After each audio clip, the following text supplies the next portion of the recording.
I'm Chris Farrell from the All Things Good and Nerdy podcast, a wacky weekend morning show, part of the GonnaGeek network, just like the show you're checking out right now. Shows on the network are individually owned, and the opinions expressed may not reflect others.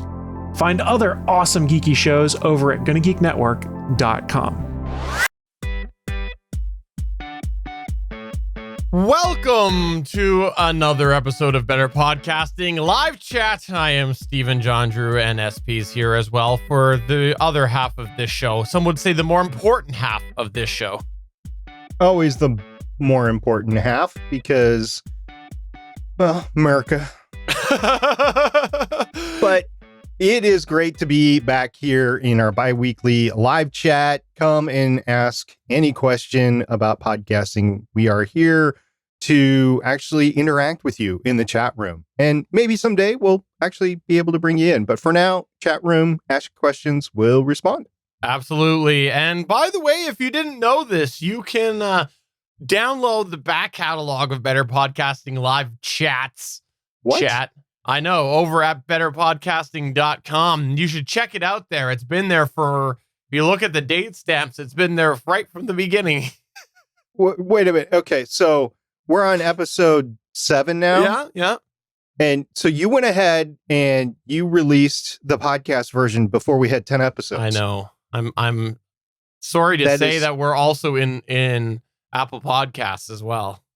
Dude, that is so against every professional advice I've ever heard. I can't believe that you did that as a hobbyist. For what it's worth, I also retroactively started using a Blue Yeti and made sure to look to how to get us in new and noteworthy. Sweet. If you figure that out, let me know. No, joking aside, I know some people were asking about this before. You can absolutely now get the back episodes of our raw and real Better Podcasting Chats. They are unedited. Just check them out there. There's the video versions as well as the podcast version as well. I want to mention that they are unedited. I know I just said that, but they truly are. The only difference is from the live version is I've lobbed off anything that might be on the ends, which is usually just a, hey, we're behind. And also I have taken SP's local track. So check it out if you haven't before.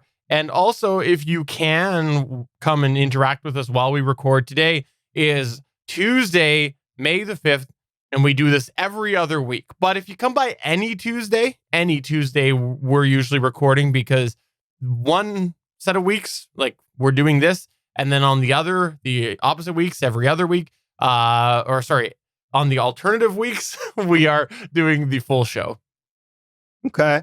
So it's like in the winter, and every Saturday night you're either watching hockey or basketball, but it's still the same city's team that you're watching. Like if you are a Minnesota fan, one Saturday night you'd be watching the Minnesota Wild. The next Saturday night you'd be watching the Minnesota Timberwolves. Sure. Okay. I was busy responding to a tweet. Sorry. Because someone was nice over on Twitter right now. They said, you guys have helped me a ton. I appreciate all the info you have passed on to us over the years. That was Ivan, the podcaster. So Ivan, thank you very much. Greatly appreciate you continuing to check us out. Now, before we get into more questions and things like that, I wanted to mention a test that also hit betterpodcasting.com this past week. There is an RTX test. There is a new utility, as we talked about in last week's full Better Podcasting, called the Nvidia RTX Voice. And if you want to know how it performs, go to betterpodcasting.com because there is a video where I did 10 different tests and put it through at the paces. So I would love for you to check it out, see if you think it'll work for your workflow. And if you want to pass that along to somebody, it'd be much appreciated because it is something that I did a variety of different circumstances because I know there are people who are not just like podcasters, but other streamers and gamers and other people who might want to give it a shot and check it out. So check that out at betterpodcasting.com. Is that too much plugs? That test got me thinking again, and I've been struggling with this for a couple of months now, but it got me thinking again of upgrading my graphics card. There's an RTX 2070 on sale today for $460. It's US dollars, by the way. And I'm thinking that's an okay deal. It's not like a fire sale or anything, but it's a a few $dozen off of its regular price. So I'm thinking, maybe I can get one of that to take full advantage of the RTX capabilities as they're rolling them out. Like you just said, some voice reduction or some reduction of the ambient noise. And if you're interested in that, go check out betterpodcasting.com. But maybe that's a separate topic that we need to discuss later about my personal gas. Are we talking? Oh, gear acquisition syndrome. Yeah, not the other one. No, not the abdominal distress. Oh, issue. I wasn't going there. I was going to talk about like 87 octane or 89. So I need to talk a little bit about that too, because I have been buying just the regular 87 for my lawnmowers and my trimmers and that sort of thing. Turns out I should have been getting the 93 octane all along. So once this batch runs out, I'm going to refill with 93 octane. Whoa. That's big spender. Well, I guess the motors run a little bit better with it, especially older mowers. My mower, by the way, is 13 years old this year. So now we're talking about mowers. This is the better mower cast. Is that what you're saying? Well, I mean, you're talking about gas. We could talk about all the different types of gas. That is a second type of gas. But no, we're talking about the third type of gas, the gear acquisition syndrome. That was a test I should have done, mowing my lawn. Darn it. Oh, well, next video. I'm trying to remember if I suggested that. I don't think I did. I suggested one test to you, but I didn't suggest the mow. Why would you want to mow? Oh, so not mowing the lawn, but I think I mentioned this to you of a test on a motorcycle. If I didn't mention to you, I was thinking about it. Motorcycle, and the other one was flying a plane. I did the car cast. That was enough. And I don't fly. I don't have a plane to fly. And if I was to steal a plane, we might have other problems. There's all sorts of planes just sitting there on the runway right now, not being used. Yeah. Okay. So speaking of your gas, getting back to that, your gear acquisition syndrome, you mentioned you have been considering the video card. In the world of your podcasting, broadcasting, what else are you thinking about upgrading soon? Well, we already talked about it a couple of months ago. I would like to upgrade my microphone to an RE20, but that is contingent upon other things happening or not happening. It's about actually the same sort of price range as the graphics card, and I'm not sure which one I would want to pull the trigger on first, whether it would be the graphics card or the microphone, because the microphone actually is working just fine. It would be an upgrade, supposedly. I don't know. I mean, my voice might actually be better on the RE320, but it would be an upgrade with the microphone. It would definitely be an upgrade with the graphics card. The issue is I'm not sure I need it right now. So there's that requirement issue. New microphone. NW700 you're holding up right now, right? The other podcasting thing that we've talked about as well over the past couple of weeks here is a new mixer recorder. You know, you've had the opportunity to use the Zoom L12, the L8, the L20. You've had the Rodecaster. Excuse me. Yeah, it is Rodecaster Pro, right? Don't worry. Rodecaster I know. It always takes me a minute to think about it because of their stupid naming structure. It's almost as bad as HBO's naming structure on their streaming services. So they should have Rode Max next time, right? Well, okay. Before we continue here, let's talk about that. Let's talk about the fact that it's called the Rodecaster Pro. The first model they ever made was called the Rodecaster Pro. There's no Rodecaster. Okay, like obviously there's either a plan with their tiers, or isn't there a Rodecaster microphone? No, it's no. So there's the Prodecaster, the podcast is. What are the microphones? There's the Rode Podcaster and the Rode Procaster for the microphones. Procaster and podcast. Yeah, Procaster is the one that we use, like that I have. Yeah, that I have. Podcaster is the USB one. Okay. Yeah. And then what is it? The pod mic, the small one? Yeah. Okay. But anyways, so speaking of weird naming structures, yeah, Rodecaster Pro without there being a lower tier. So either they're holding that or they just wanted to make it even more confusing for people who already said regularly the Rode Procaster. Okay. So there's that. I've also wanted to buy a new camera for quite some time. I've had my eye on the Sony A6400 for about a year, wanting to get a hold of one of those. But every time I amass the money, it needs to go to something else. I mean, I got 3 kids. They just need money from time to time and stuff breaks around the house. So I need money for that. So accruing the amount of money for that, because it's going to be about a $1,500 purchase that is up there. And yes, Stephen, you were holding up your little black box there. What do you got? I recently bought the DJI Osmo Mobile 3 for these random videos we've been throwing up here and there. I've wanted a little handheld video gimbal for a while, and I thought it would tie into our social media type of things. So I'm not as bouncy. I used it actually for that test, and it works well. It works well, and I got it for a really good deal, so I couldn't resist. Yeah.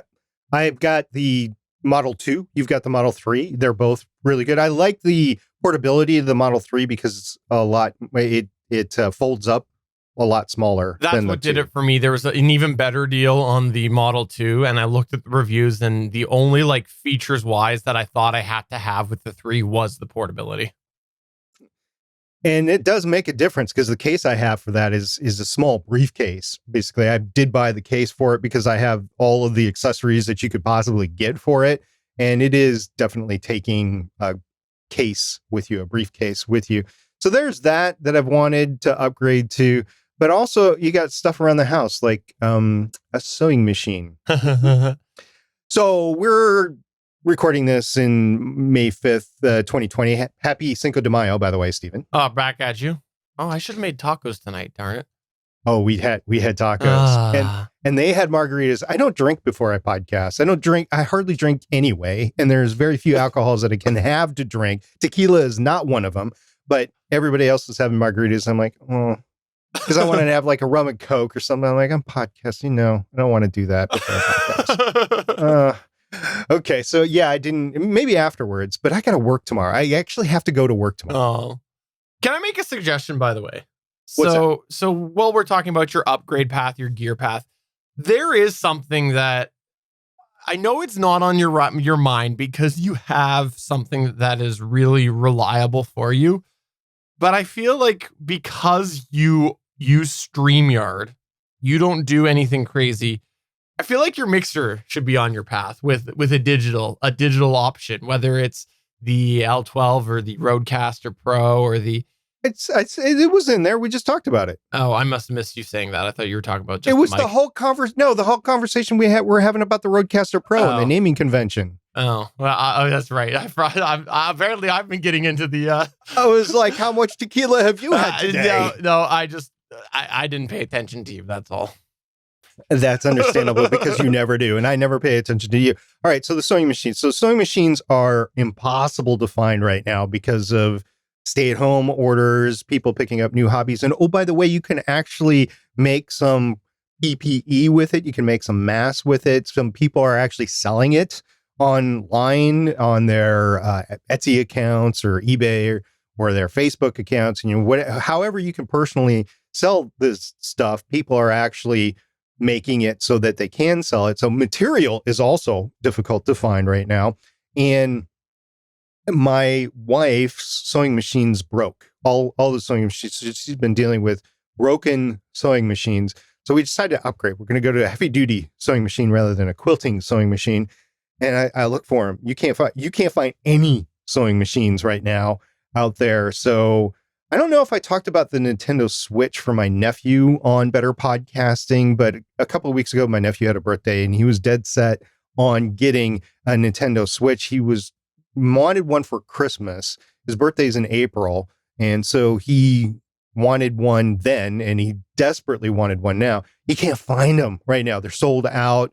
And even though they're making them in Vietnam, it's not making its way into the supply chain right now. So for something that it's a combo unit that he wanted, regularly sold for $399, probably could get it on a sale for as little as $299.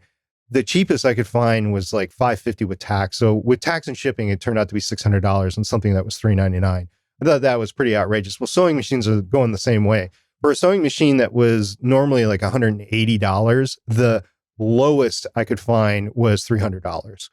Like, wow. And that's new, but secondhand on eBay. So there's no warranty with it or anything, but it's the only one I could find. So I bought that. But that got me thinking of a grander plan of what I wanted to do in terms of like canvas at the lake and potentially a sailboat and that sort of thing. So then I started, this is the gas talk. I don't know what it is this time of year. Maybe it's the stay-at-home order or whatever. It's both.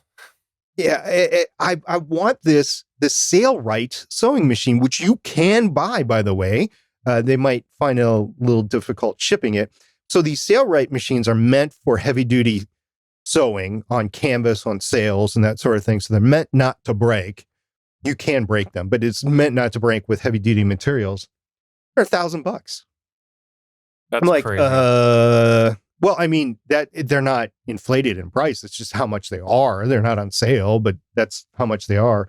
I'm like, okay, well, maybe not. So I got that. And then you know this. I don't know if our audience knows this. I've been watching this YouTube series called Adventures with Purpose. And there's just a bunch of underwater stuff that they do with that YouTube channel. And I'm thinking, well, I got the lake. I need to get scuba recertified, and I don't have any gear. So now I need to buy.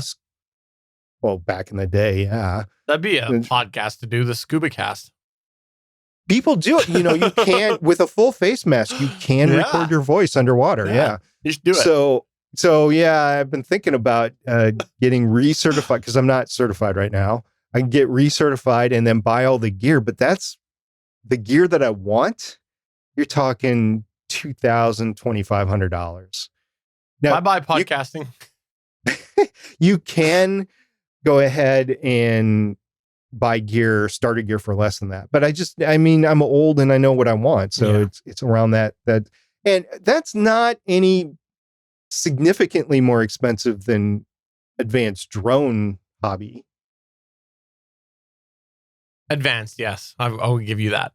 Like if you got the top of the line Mavic 2 Fly More pack, and then extra accessories, it'd be around the $2,000 mark. Fair enough. All right. Well, let's talk back to like true audio gear before I get to something that I just got in my inbox that I think is worth a mention here. It's to do with GoDaddy. There's your tease. Okay. This past week, I finally got set up. I was given these for Christmas. There's something I identified as something I wanted to try, but I never got around to hooking them up. They were Edifier R1010 BT 4-inch monitor, studio monitors, so speakers. Yeah. And I have to say, I got them finally set up about a week ago. Pretty impressed with what I'm hearing. I still got to finalize some cabling. It's an area that I've said for a long time. I didn't know if I had that much use for them, but I did decide that I needed to do it. It's nice. It removed all of my line noise problems I had. But you know what's really nice? I was surprised at how clear things are. It's so much clearer now. I was going to ask, so you're using IEMs now when you're podcasting. You're not going to use your speakers or your monitors when you're podcasting. But when you're editing, what do you think is clearer, your monitors that you have right now or your best set of studio monitoring headphones? Probably still the headphones, but I feel like I feel like they're more clear, the headphones, as I drop something. But all right, I just can't roll over that. But the thing that I think the speakers will do is give me a more natural sound. Like right away, I noticed that when I was hearing, I've always mastered this based off of levels and stuff, so that I am actually, if you look at the dB, I'm slightly louder than you because of LUFS and all that, right? Yeah. So I don't hear that in my headphones. I can, but it's hard just because I don't know what it is. When I did it through the speakers, I couldn't tell that it needed to be that way. However, when I did it on the speakers, I could tell that it needed to be that way. So that's just an example, I guess, just because it's a little more full. It's, I have said for a long time, my particular circumstances, I don't need anything super fancy at this time because I don't sit there and play it loud at the morning or night because often the family's in bed and stuff. But the thing is, it's nice. I'm pretty impressed. And I got to 3D print myself a little stand because I have a little shelf that is above me. And so designed a little angled bracket so that they will tilt slightly forward and not fall off. And this, for the video viewers, I'm holding up the first sort of just tested a little bit of a wedge, and then I made it 3 inches wide, so that it was one that could actually support the full thing. But yeah, so it was a little fun way, and now it's faced down towards me a little bit as well. And in listening to it, it probably is one of those purchases that I in retrospect should have done a little bit sooner. Yeah, I've been suggesting them for quite some time, and you just kept on saying no. So I stopped about 2 years ago saying that you need them, and I'm glad that family finally got the hint and got you some for a present. I don't like I don't know that I should say in retrospect I should have done it sooner. I think in retrospect I would have benefited more than I thought I would have, but I can't think of with my purchase chain and not just with these sort of things, but with other hobbies and stuff. I don't feel like it is something that I should have knocked something else out first, but I definitely do enjoy it more than I thought I should have. Like, not as much as I enjoyed the Stream Deck, though. Once Suncast, who is in our chat, by the way, if you didn't know, we do stream this live at Geeks.Live. He did suggest for a long time I should get myself a Stream Deck, and he was right. So there you go. Yeah, I've been riding you hard on that too, but that was just a joke for me. He was before you. Fine. That's fine. Chris and him were way before you. Right, and I dogpiled on. I'm like, yeah, you need it. And then not realizing all the capabilities. If I would have known all the capabilities of the Stream Deck, I would have definitely been there as early as them. But I think I don't think Suncast has one. I know Chris does. So Chris, maybe Suncast got one after you. I don't know. He was supposed to get one. Okay. But it is very useful. I'm looking up right now because I'm looking at my monitors, and I'm so glad I got them because I had just horrific computer speakers before that. And actually, these are upgrade monitors too, because I started podcasting with actual monitors. There were low-grade monitors. These are like mid-grade monitors that I have right now. And I'm so glad I have them. I don't think I would go any bigger. I mean, I would love to go 8 inches on the speakers. Are those 5s or on the monitors? These are 5s. Okay. I don't think I might be able to fit 6s in there as I'm looking at the cavities that they're in the hutch right now. But I'm glad I had them because, like you, the clarity is just astounding once you actually have them in reference to what you had before. So it is a good upgrade, but as you said, I would definitely upgrade your making of sound better first before I would upgrade this. Now, I do have a question. How is your connection path? How are they connected to your setup? So they have the possibility of Bluetooth, but I don't know that I'll ever use that other. Actually, maybe I'll tie it to my phone if I wanted to just quickly play something over it from my phone. But that's about it. It's Bluetooth 4, so it's not even the 5 quality. But they are going from the Zoom to my Mackie HM4 headphone preamp, and then out from that into there. Which output of the Zoom?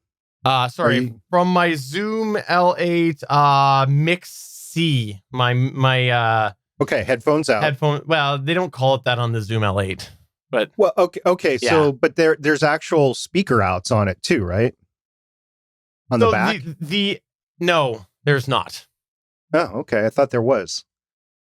You can go ahead and entertain the audio listener while I look awkwardly. Okay. Well, I'm bringing up actual pictures of it. No, right there's now. not. There is not. There's no. It's just literally the headphones. There's no. What are those two big things in the middle of the console? Those are speaker outs. The front, those are speakers out. But I'd have to go. Okay, so could I do that? That's a good question. I don't know that maybe I should try that. But okay, so the edifiers, though, the studio monitors, the R1010s, and I don't know what yours are like. They've only got an RCA input. Yeah, so my JBL 305s, they have a 1/4 inch. I don't think they have the RCA input. I'll have to look that up. I don't remember, but I do remember that being a consideration when I upgraded because I wanted to have 1/4 inch in. Because I was going out, am I going out the main? I got to look over at my gear now. I'm actually using those main outputs on the L8, and the same thing with when I get the L12 hooked back up. I'm using that for my path for the broadcast out, but I could probably switch that around if that works. So I'm going out the control room, so my speakers are hearing the same thing as the headphones are hearing on my mixer. Okay. Yeah, that's a good point. I never thought about that because I kind of just was doing a switch of the connections, right? So I'll have to give that a shot. That's a good point. I'm glad you mentioned that, actually, and I'll have to give that a try. So how are you going into the speakers? So they're going... What kind of cord? Yeah, so Okay, so it came with a cord. It's going from the... from a 1/4 inch, which is on the back of the Mackie headphone TRS amp. or TS? TRS. It's a headphone amp, so they're all TRS. And then it goes over to the 2 RCA. So it splits off to the white and the red. Okay, so I do on the JBL 305s, and it's the first generation 305s. They got Mark II out now too. So the first generation JBL 305s are 1/4 inch and XLR balanced inputs. That's the only inputs you can have to them. Okay. And they're not connected like some of the earlier speakers are, where you just go to one and there's a wire that goes to the other one. They're each individual monitors, and that's a true monitor. It can just be a singular speaker that will represent the entire mix. Because what you're really wanting is how it sounds combined in the studio booth when you're doing the mixing and the EQ, that sort of thing. Now, a true sound booth will have like 9.2.1 or something on it, but and then you'll have different speakers for that. But a monitor is just meant for a single combination of everything. I have mine in stereo. You have yours in stereo. Yeah. So anyways, it's nice to have. Now let's talk a little bit about GoDaddy. I subscribe to a variety of emails, and many of which I don't actually see because they end up looking like spam. But one of the ones that I occasionally glance at is one that's called WordFence. WordFence, they send out security information. They offer a plugin, I believe, for WordPress security, and they keep you up to date with a bunch of security problems with WordPress. And this one here came in 26 minutes ago. We're recording this right now. It's 5:32 local time on May the 5th. And this is 5:32 Pacific local time. My time. I said local time. Local time. Local means my time. The new listener might not know what local time is for you. My local time. Sorry. My local time, which is Pacific time. Okay.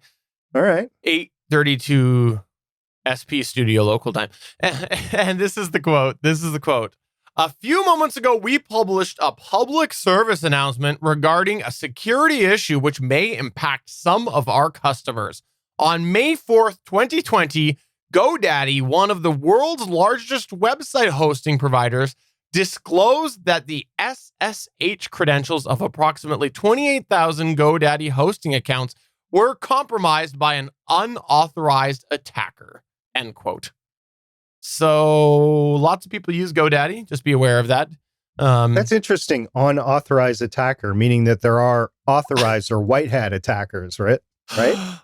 I guess that's what they mean. But anyways, I just wanted to mention that because it's something you should be aware of. And here's, actually, when I opened up the full article, this was GoDaddy's public statement. Quote, on April 23rd, 2020, we identified SSH usernames and passwords had been compromised by an unauthorized individual in our hosting environment. This affected approximately 28,000 customers. We immediately reset these usernames and passwords, removed an authorized SSH file from our platform, and have no indication the individual used our customers' credentials or modified any customer hosting accounts. The individual did not have access to customers' main GoDaddy accounts, end quote. So that was the GoDaddy quote. Sure glad I don't have anything on GoDaddy right now. Do you? Security issues. I got to put on my my in all fairness cap here and say, in all fairness, security issues can happen all over the place with any web hosting provider, whether it's a web hoster or a media hoster. However, I will just say that I agree with your statement that you're glad that you don't have GoDaddy hosting, because I don't care for it. I don't like how slow it is generally. I don't like the rigmarole you have to do to get it set up. And the last time I used it, it did not operate the way other hosting providers did. So That's my opinion. I don't like the GoDaddy hosting. I have used GoDaddy in the past for domain registrar, but I don't think I ever had a website with them. I think I was using Bluehost or HostGator. HostGator was what I was using originally. So I don't think I ever went to GoDaddy for web hosting, but I have used them for URLs before. And that was mostly people that had transferred URLs to me from one GoDaddy account to another. And it was just easier to do that. And then I transferred them off GoDaddy when the next renewal cycle happened. They, I in full transparency, I did use them for a while purely as a media host provider for my self-hosting. They allowed me to host my MP3s as an individual file download. They were fast. Do any scripting on it at the time, and I had problems. So they were purely a file bucket for me. Gotta like your buckets. Yeah. Okay. Can I talk a little bit about my podcasting endeavors on social media? Are you okay if we go there before we answer a couple questions? Yeah. This past week, I took a big step on Facebook. And I don't know if we're going to talk about this on Better Podcasting Prime or not, but I dumped a whole bunch of every podcast Facebook group and Facebook page I was in, as well as dumped a bunch of podcast related names that I had as friends on Facebook. And this was because of what I've talked about in the past. I found it to be toxic and almost draining on my passion of podcasting. I love to podcast. It's a huge part of my life. And I was finding that there was a lot of negative comments, whether it was people making them or people commenting on posts making them, that I couldn't do anymore. I had finally had enough. It was just one too many. And I just did a mass call one night, and I just went through. I actually accidentally unfriended somebody that I didn't want to, but I went through and it wasn't me because I don't have a Facebook account we're anymore. Back on Thank now. you. Well, I realized it, but we're back friends again. But I went through and I just did. I don't have an account. Not you, and the person that I person. dumped. Okay, not everything's about you, SP. Everything's about SP. But no, I did this and I feel good about it. While I'm sad I'm not there to help anybody in these groups anymore or give my 2 cents, I just in thinking about it, I was seeing a lot of negativity about something that I love, which is podcasting. So again, some of it was right in these groups, some of it were just people who had a following that the comments on there were all regularly coming in negative. So I was just happy to do it. And I'm sure there'll probably be a couple of hurt feelings along the way. And if they ask, I'll explain. But I had to do it. I just saw it was one of these posts where it actually was somebody commenting on somebody else's status. That was just the catalyst for me, the straw that broke the camel's back. Earlier this year, I did a similar sort of thing, but anything that was posting too much political stuff. In full disclosure, I'm independent, so I'm not beholden to either of the political parties in America. I'm more akin to my ideas, and I'm closer to that than any of the political parties. And it goes both ways with both political parties. I'm not really aligned more so to one or the other. But when I did that, and I actually put out an announcement, it's like, look, if you're putting out political stuff, I'm just going to have to unfollow you because I just can't stand it anymore. The next week after I did that, I was like, my stream is so much better. Oh my gosh, I don't have to worry about all those arguments or whatever. And full disclosure for everybody that may be new to Better Podcasting, I had a Facebook account at one point, and Facebook kicked me off because they wanted to identify my real identification. And I said, no, that's not going to happen. So they said, okay, see ya. And I was like, okay, fine. And a week later, I was thinking, am I missing anything with the podcast groups? I was talking to Steven about it at the time. I was like, okay, what's going on in the podcast groups? And he told me, I'm like, good. I'm glad I'm not in there. And for the past couple of years, you've been saying certain things to me. I'm like, I am so glad I'm not in there. Now, there are benefits to some of these Facebook groups, but you're right. The detriments can just be really, really, really tiresome, especially if you're trying to keep a lot of positivity in your life. I'm getting some feedback. just keep going. It won't be on the final version. That was me trying to respond to Jason on Facebook, and I brought up our own stream. But only the live audience will hear that, not the posted audience. No. All right, that's awesome. And that's not editing. That's just laziness, because I take my track, which doesn't have it. I take SP's track. I put them together. I guess that's kind of editing, but not really. Okay. So yeah, there's just so much goodness can come out of limiting your Facebook, but at the same time, you're not exactly able to, if you get out of too many groups, you're not able to promote. Now, Facebook podcasting groups are for other podcasters. So unless you're marketing to other podcasters, unless you have a podcast about podcasting, that promotion vehicle is not really going to mean much to you if you get out of it. But if you get out of some of your other groups of your industry, whatever you're covering, for instance, Legends of S.H.I.E.L.D., let's take that one. When I did have a Facebook account at Stargate Pioneer, I was part of an Agents of S.H.I.E.L.D. cosplaying Facebook group, and those guys were awesome. They really were. I loved talking with them back and forth. And I wanted to feature some of them on the podcast, but that was right about the time that I got kicked off. So I wasn't able to execute that and talk to them any further. But that's an example of an avenue that was cut off from me. But the ends justified the means, I guess, because I was going to get out of all those podcasting groups anyway. You know, like, and you talked about the promotion, and I've been weighing this on and off for like 2 years or so. I'm sure if we went back and look, it might even be more. I've been seriously weighing this for about a year. And ultimately, I just decided that my love of my hobby is more important than the promotion of my hobby. And if I don't still love my hobby, there's no hobby to promote. So that's kind of where I landed with it. Now, we had a question actually over on Twitch right now. The question was from the Penske file, and it was rank the social media sites for podcasting with an exclamation point. Like social media, like sites that are specific social media for podcasting? Two ways. We should take this 2 ways. Number one, promoting your own podcast. And number two, to do with podcasting discussion. And I'll start off with the podcasting discussion one. And I'll say for discussing podcasting, I think it's Facebook. And the reason why I say as a whole it's Facebook is because while I didn't like it, there are many Facebook groups that you can find if you're wanting to get information. And there is a variety of different types of people in these groups. If you look at Reddit, there is I think Reddit is a close second. However, I don't know that you get the variety of opinions all the time on Reddit that you do if you were in like 5 or 6 Facebook groups. It's just the power of numbers. There's not that many subreddits to do with podcasting. So I would say for that, my thoughts at this time would probably be there.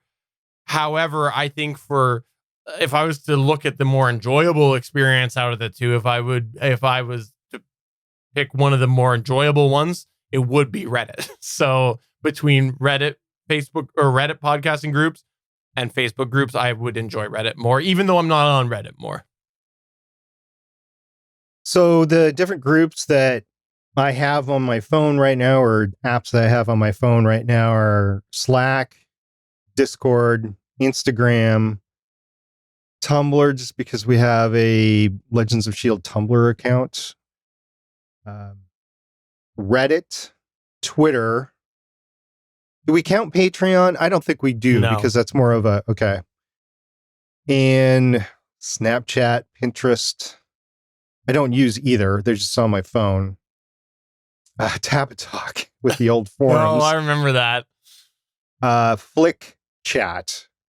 So that's not Flickr, it's Flick Chat. And I tried that with one group and the group disbanded. The other one that's not on here would be, what was that? Google Plus. And that's shut down. I will also put LinkedIn in that group because a lot of professional related podcasts are on LinkedIn. So even if I did an actual rocket science podcast, I would probably want it on LinkedIn if I wanted to connect with the rocket science industry, for instance, even though it would be a hobby. So like Main Engine Cutoff podcast, I don't know if they have a LinkedIn or not, but I wouldn't mind that. Okay, so out of all of that, I'm not on Facebook, so I can't choose that. Yeah. I would have to go Reddit. Yeah. For actually promoting your podcast, this is such a flaky answer. I don't think there is one that we could say is the best, because again, we always relate things back to your audience, and every audience is different. It's like the whole convention thing that we've talked about. We don't generally, as a hobby podcaster, advocate you going to a podcasting convention, because of the fact that if you're looking to build your audience up, you're going to see other podcasters at that convention. They're not going to listen to your podcast. If you're looking to build your audience up through a convention, we would recommend going to a convention to do with your niche. If you have a woodworking convention or a woodworking podcast, do a woodworking convention. This is the same thing with social media. If you have a highly professional podcast, LinkedIn may be your best friend. That's not where the GonnaGeek show is getting promoted, though. So I think it really, for that side of things, really depends on what your niche is. The only thing I would suggest that you look at for directing your focus is taking a look to see, with that audience, which is getting the most engagement in the manner that you want to be able to do. Like, if you want to go in there and be able to promote your show, and there's a social media platform that won't let you drop the right links or won't let you drop the information you're looking at, but you have all sorts of connections with the people there, is it really the best place for that social media if you can't really do your end goal of promotion? So I think it really depends on your specific craft. For my number 2, I'm 50-50. So this is going to be 2 and 3, because honestly, I can't distinguish between the two. They're so different that it's difficult for me to analyze whether one would truly be better than the other. And I would go 2 and 3 would be Instagram and Twitter. Twitter's not the panacea that it was like 5 years ago for podcasting. It used to be a lot better than it is now for promotion. A lot of people left Twitter due to various reasons. A lot of people left Facebook for various reasons too, and not because they got kicked off like me because of the identity thing. They were kicked off, or they left because of issues like you were just describing. Instead of shutting down their groups or paring down their friends, they just decided to leave it as well. I have a college classmate that I work with now. I mean, we were reunited after years and years and years. And after he came to my work about 9 months later, I saw a post on the social media, and he said, "No, I'm out of here." So I was like, "Really? Okay." And I talked to him about work, and he's like, "Yeah, I just I couldn't stand it anymore. Too much political stuff from our other classmates, believe it or not." And he said, "It's just not enjoyable for me anymore." But Instagram and Twitter. So Twitter is mostly text based. So it's like hashtag driven and search results driven and stuff like that. And so is Instagram. One is textual in nature with graphics, and the other one is graphic in nature with text secondary. So it's just depends on where your audience wants to be. So for me, you need to be at the social media that you are going to use anyway. So if you're not going to be on a social media platform, don't try to promote your podcast on those or use those social media platforms, because you're only going to go to it whenever you want to log in to throw a new episode on or whatever. But for me, those would be the 3 that I would use. Would be, for me, Reddit, Twitter, and Instagram, realizing that Facebook might be, like we were saying before, might be a decent way to promote, but I just don't want to be in that toxic environment, and I'm not going to give my real identity to them. And then LinkedIn as well, if I was doing a more industry-based show. The Penske file did respond and said that his personal opinion is that Instagram is number 1 for general use. But if you prefer arguing or talking discussion, then it's Twitter. I have never gotten into Insta. The one time I did, I had a couple of things come up that really drove me away very fast. Maybe I'll give it another shot in the future. Let's talk all about some of the things that came up in our Discord chat. One of the things that Randy Walker brought up was saying, we're getting feedback that the Libsyn embedded episode player is too confusing. Anybody have suggestions for a simpler episode player for WordPress? And there was a bit of discussion, and essentially it was all the icons that were on the Libsyn player. And the reason I wanted to bring this up was, sorry, Randy, not particularly about your specific thing, but the concept about there being too many icons. We've talked about this before with all of these different places that you can now get your podcast out there. A lot of people are feeling that they should use a plugin that lists all of the different ways. And there's been some people who have argued, you make sure you list all of your Spotify, your Apple Podcasts, your iHeartRadio, whatever, right? Your TuneIn. And we've speculated, is there too many icons? And this is an indication that there is such a thing as too many icons. And maybe you should just stick with the main ones, or if you've got a way to display some of the key ones in a way that people can easily identify, then cool. But just a sea of icons or a wall of icons or a wall of links might be a problem. I am not the target audience for this question that Randy brought up, because he wants a simpler episode player. I want more control in my episode player. Like just the simple PowerPress player is literally just press play and you go through the entire episode from front to back. If you actually navigate away from the webpage and you come back to it, you have to find out where you were in there or whatever. I want it to remember where I was. I want to be able to speed it up, slow it down. I want to be able to click somewhere along the timeline and be able to play. There are a lot of things that I want out of an episode player. I don't think that the Libsyn embed, I don't know if he's just talking about the player or the plugin, like the WordPress plugin that they use. I don't know if Libsyn is really the best for all of that I just said. I do know that it has a lot of what I was just saying, like the 30 seconds forward, 15 seconds back, that sort of thing. But it's not a complete control. I mean, I want complete control, and I know I rarely see that in a web page podcast player.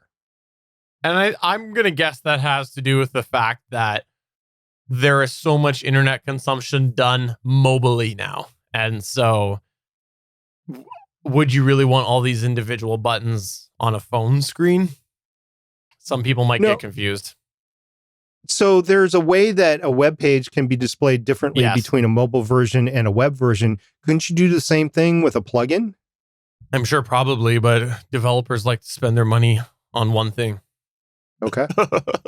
Another thing that I thought was interesting was in Genius One said, Behringer XM1800S, the 3-pack, still a good budget option for a toss in the bag and use once in a blue, in reference to the microphone. There's some discussion back and forth saying that if you're going to do a Behringer one, maybe do the XM8500 instead. I have tested both. I would wholeheartedly agree. We have people on our YouTube, though, that regularly say that they're 1800. There's a video I did a long time ago of a shootout of a bunch of cheap microphones, and people continue to come in and say that the XM1800S sounds the best. I disagree. I also think some people are on a budget and wanting to say that, but people have their own opinions. People are right to their own opinions. My opinion is the 8500 sounds a heck of a lot better than the 1800S. So if you're on a really tight budget and you got 3 guys in a room or 3 speakers in a room, doesn't have to be guys, or maybe you're doing a D&D podcast and you want to mic up everybody appropriately with a dynamic cardioid microphone, you say you have 5 players in a DM or a GM or whatever. 2 of those 3-packs is very economical, and you can start out that way. I started out with an 1800S. I've never used an 8500, but I've heard enough comparisons between the 1800 and the 8500 because I've searched them out because I was researching them. There is a difference. The 8500 is more SM58-ish than the 1800. The 1800 is like a basic dynamic cardioid microphone that will do the job, but it won't represent the voice very well, in my opinion. I'll always state in my opinion because microphones are subjective. And so, if you need the microphones and you need them cheaply, the 3-pack is okay. But if you can afford, let's say three microphones in the 3-pack is like $40. 3 microphones of 8500 at what, $25? It's like $75. So if you can spend the extra $35 for 3 microphones, the 8500 is definitely worth the jump up. You bring up the price and it is worth a consideration. think about the fact that it is 3 microphones for that price. There's something there, something to be said about that. And the last thing that came up here was we had Waffles say, I listened to an Atlanta Braves podcast that consistently puts out an episode before big news breaks. They just lean into the joke now. This was in reference to a comment we made a while back about how, I don't know, last week, I think it was a while back. And we had said how it's unfortunate when you publish an episode like right after or right before big news comes out. And we run into that on the GonnaGeek show all the time. We talk geek news and tech talk, and a lot of stuff comes out on Tuesday and we record it on Monday. We lean into it over there too. Like, it is what it is. And sometimes you got to accept that. Ideally, you'd move it. Like, I think if you're consistently see that and you want to grow your audience, you would want to move it. But as a hobby podcaster, you got to do what works for your schedule. I think if it's consistently happening to you, you should look at either moving your recording schedule or changing what you're covering in terms of how you're covering it. So you still want to cover the same topics. You still want to cover the same news, but you cover it differently. You do more analysis. I mean, if you're talking about a 6-day difference in when you're covering it and when the news comes out, there's going to be a lot of other shows out there. There's over 1 million podcasts and Apple Podcasts now. So there's going to be a lot of other shows that are going to be covering the same thing. Very difficult to find a niche that isn't covered anywhere else. So you might want to think about how you're covering it. How can you cover it differently that brings more value to your listeners than the people that are just reporting the news? There's a difference between reporting the news and giving analysis on the news. And even if you're not reporting the news, you're just covering, hey, this news story came out from such, you have to source it from such and such a website. And then this is what was said. And then you move on to the next one. Yes, you can be an aggregator as long as you source your material. You still have to source your material in an analysis podcast, but you're giving more of a so what sort of thing. So if you're doing it 6 days later, what's the so what? That could be your value. And the last thing that I want to just drop right now, if you are a podcaster, I suspect we'll end up talking about this on the next episode, but Google did just announce that they are starting to roll out Google Meet for personal use. It is something that is a video chat service, and I don't believe there's probably going to be broadcast or, auto archive type situations to it like there was with Google Hangouts. There might be, I don't know. But if you're looking to have a connection with a guest or something like that, since they are now rolling out to personal, it might be something worth trying out. As soon as I get told that my account has been rolled out, you can bet I'll be giving it a try. But did it work for you? No. So what I was trying to show is that you were talking about Duo. Yes. The last time we talked about this. I just want to show that on my iOS device, I have Duo. Yeah, exactly. Because Duo is like FaceTime. That's what Duo is. Google Duo is FaceTime. But unlike Apple, Google actually rolled it out cross-platform. That's actually what my mom uses to video a bunch of people. She's got an iPhone. I have Android. She never got a video client for me. But then all of a sudden, other family members started to get into Android as well. And now she's using Duo. It's really whatever works for you and what your requirements are. And if you're comfortable with the safety and security of the device and the app that you're using. Yeah.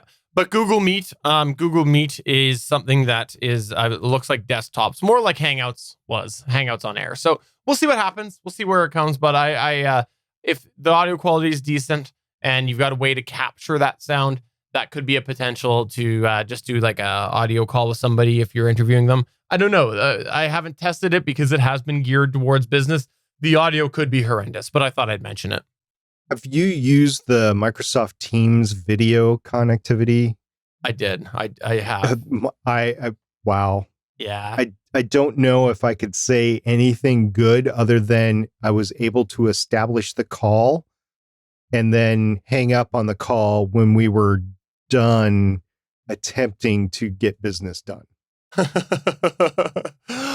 But I think that's going to take us to the end of Better Podcasting live chat number 7. Again, if you missed this, for those of you straggling all in a little bit late, we do now have these posted. So if you want to go catch back up afterwards. They are in podcast form. You can see them over at betterpodcasting.com. And for those of you who are listening to this or watching this afterwards, yes, I just repeated myself. But again, we do this live. The whole gimmick of this is a live chat that is posted afterwards. So that's what this gimmick? is.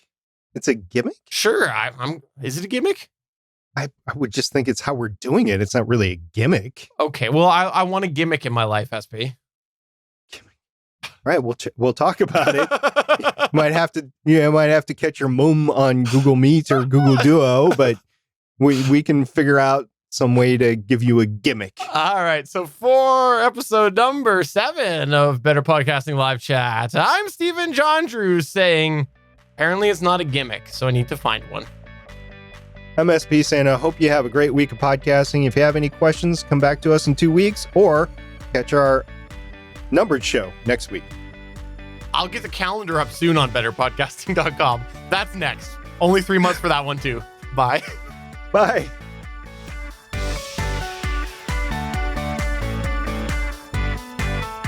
Thanks for checking out another episode of Better Podcasting. You can find the full back catalog of Better Podcasting at betterpodcasting.com. If you're into geeky podcasts, please check out the other podcasts on the GonnaGeek Network at GonnaGeekNetwork.com. This show was produced and edited by Stephen Jondrew of GonnaGeek Productions. Voice work was done by L.W. Salinas. Thanks again for listening or watching, and we hope to see you again next week.